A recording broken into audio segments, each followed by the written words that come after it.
Dans ce type d'inéquation, on rencontre un cas un petit peu particulier, c'est que la fonction exponentielle est présente à deux endroits et que ces deux termes sont séparés par un fois, donc une multiplication. Donc une multiplication est négative à condition que un des deux termes soit négatif, pas les deux en même temps, et donc plusieurs configurations s'offrent à vous, soit le premier est négatif, le deuxième est positif, ou inversement, le premier est positif, le deuxième est négatif. Pour prendre en compte toutes ces particularités, en tout cas toutes ces situations, on va réaliser un tableau de signes. Alors pour réaliser un tableau de signes, on commence par chercher les valeurs qui annulent les différents termes. Donc ça veut dire qu'en réalité, on va devoir résoudre momentanément une équation. Donc 3 fois 4 exposant x plus 1 fois 2 moins 4 exposant x égale à 0. On est retombé sur une équation du type produit nul, donc 3 fois 4 exposant x plus 1 égale 0, ou 2 moins 4 exposant x égale 0. La première nous donne 4 exposant x égale à moins 1 tiers. Donc une exponentielle qui doit être égale à un négatif, on en a déjà parlé, c'est tout simplement impossible. Il suffit de se référer au graphique qui est situé ici, toujours au-dessus de l'axe des x, alors que celui-là est strictement en dessous, qu'elle ne saurait jamais être égale.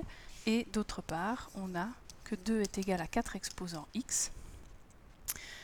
J'applique donc le logarithme en base 4 de chaque côté. On a le logarithme en base 4 de 2 est égal au logarithme en base 4 de 4 exposant x. Ceci, ça vaut 1,5, et à droite, par la propriété, on obtient x. Donc j'ai finalement une seule valeur qui annule ici ma fonction. Donc je peux réaliser le tableau de signes avec comme unique racine 1,5. Premier terme, c'est donc 3 fois 4 exposant x plus 1, et le deuxième, 2 moins 4 exposant x. Le premier n'a pas de racine, donc ça sera le même signe partout. Alors comment choisir? Ici j'ai une exponentielle base 4 qui a été multipliée par 3 et qui est montée de 1. Donc si vous dessinez le graphique à la calculatrice, vous allez pouvoir vérifier par vous-même que ce graphique est strictement positif, donc toujours situé au-dessus de l'axe des x.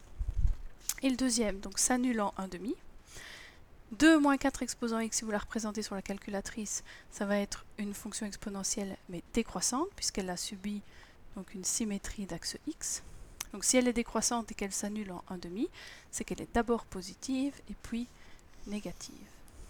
Si j'effectue la multiplication dans le tableau de signes, j'ai donc du plus pour la première colonne, 0 pour la deuxième et moins pour la troisième.